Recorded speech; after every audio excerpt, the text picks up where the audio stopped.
All right, y'all, you tuned into a preview of Mississippi State traveling to take on the Missouri Tigers. Missouri right now favored by 7.5, and the over-under is 51.5. These two teams playing for different goals. Mississippi State looking to get their 6th win to be bowl eligible. Missouri looking to get back in the rankings and to finish their season strong, coming off a tougher loss to Texas A&M. Hunter, thoughts on this game and what you're kind of looking to see on the field? Yeah, they both come off of top 5 matchups. You mentioned it, Mississippi State playing Georgia, Missouri playing Texas A&M. Both really wanted that win. Missouri, to be in the rankings, to continue that. Missouri, unfortunately, having the tough luck as far as quarterbacks go, losing QB1, QB2, going with Matt Zollers. There are some question marks there, and I think maybe that's a decent place to start as we look at Missouri. A different defense than A&M. Here for him. I know A&M kind of brought the heat on him last week. He was 7 for 22. He did have a few drops. There was some heavy pressure. Now looking here, if you're Missouri, what's the confidence level look like against the Mississippi State team with this guy? I think the outlook's looking a little bit better than it was last week. Yeah, I would say you're definitely feeling a lot better. And I think, in addition to Matt Zollers, what Ahmad Hardy can do against this Mississippi State defense should be pretty good, right? We saw Nate Frazier run for 181 rushing yards against Mississippi State last week. Ahmad Hardy kind of turned the Jets back on. He got back in the over 100-yard plus club last week against Texas A&M. Mississippi State's rushing defense is ranked 15th in the SEC when it comes to rushing yards per game allowed. I don't know if Matt Zollers will have to do as much in this game for Missouri to win this game. Yeah, 207 yards last week against A&M. Mississippi State is no A&M. I think that there's, like you said, more opportunity to run here. I think that they bring that heat. One of the things that they maybe did incorrectly last week, and whether that's play calling, whether that's Matt Zollers, is a similar criticism that I've given to Arch Manning at the beginning of the season when he first came into the starting role, is that the depth of target was too far. You're going for way bigger plays. Of his 22 attempts, 12 were over 10 air yards, and he only completed 2 of those. 15.5 average depth of target on the day. You're doing too much, I think, from a play calling standpoint. And Drink mentioned this, that maybe they didn't put him in the best position to succeed. Maybe they overtrusted the arm. Maybe they overextended what they could potentially do with him. Bring it home. High percentage throws. Yep. Let's let the game develop. If the screens don't go anywhere, it's okay. Continue to do it. Kevin Coleman will break one loose. It's going to happen. So that's where I think you go in this game, is try to bring it a little bit closer to home and build the guy's confidence. Yeah, you got Kevin Coleman, you got Marquise Johnson. I completely agree with you. Definitely, kind of change up the passing route tree and allow him to get more comfortable as a true freshman or a redshirt freshman. That'll be really critical for them. When we think about for Mississippi State, what are you looking to see from this team? We saw them play their backup quarterback at a certain point in this game. I don't know if they're planning on playing him this week or going back to Shapen. Thoughts on this Mississippi State offense that's looks pretty potent this season. Yeah. Just depends who they play. Right. I mean, Shapen, had that injury. Mario Taylor came in, and even though I don't want to call it garbage time because it wasn't necessarily like garbage time, but the game was somewhat out of reach. He played well. He played well in the game for, against a good Georgia team. I don't know necessarily, who you go with, because I think that the position defensively is similar from this. If you played Georgia, the O-line didn't really give them any time. This was the best defensive performance we saw from Georgia as far as pass rush goes.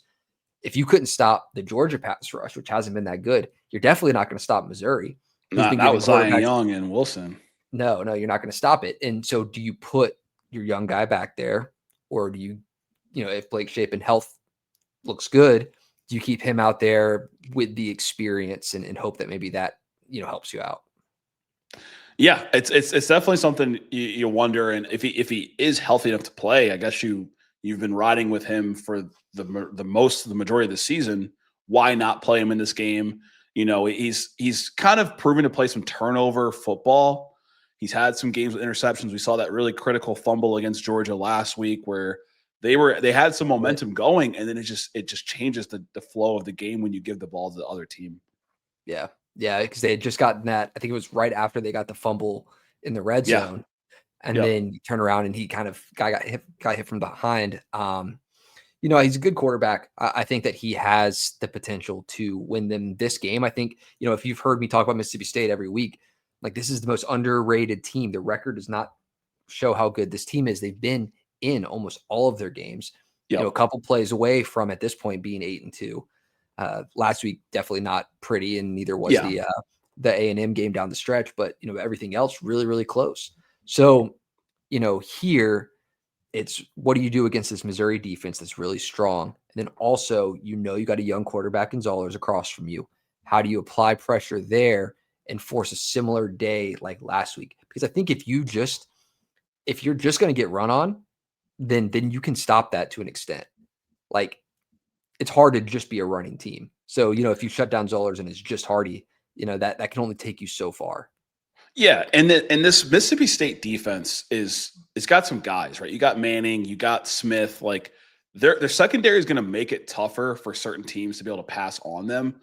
But offensively, it's kind of been can this team put a game together? We saw it against Arizona State early in the season. We just haven't seen it really happen too much in conference, despite how well they've played and how close these games have been. I mean, giving Texas a top 10 team a game, giving Tennessee a game, giving all these different teams a games.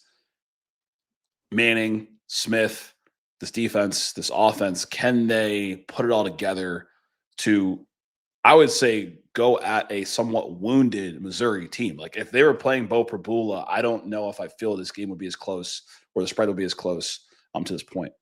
Yeah, I'm with you. Personally. And there has been a slight regression defensively. We've seen just a little bit of a regression, I'd say. The quarterback challenges, if you want to call it that, for Mississippi State, you combine that with the pressure that Missouri can apply with the pass rush. Being at home, personally, I think that Missouri rights the ship from last week. I think that they do get a win at home in this one right now, 7.5-point favorites. I don't have them to cover, but I do have them winning by 4.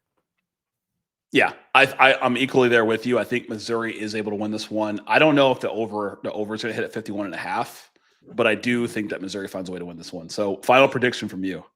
I got 24-20. So 24-20 Missouri. That's what I'm riding with. The under, I think the ball stays on the ground a lot. I think that burns the clock. I think 51's a little high. Yeah, I'm going to say 28-20. We'll see Booth in this game. We'll see obviously Ahmad Hardy. I think he's running very easily in this game, but I'm going to say 28-20. Missouri fans, Mississippi State fans, SEC football fans, potentially people looking for gambling advice, make it easy to find our channel. Go ahead and hit that subscribe button. We just hit the 1,000 subscriber notch for our channel, so we're really excited about that, and we love talking about SEC football, college football across the nation. And as always, I'm Randall Jr. It's Hunter Ziesman. This is a new SEC podcast.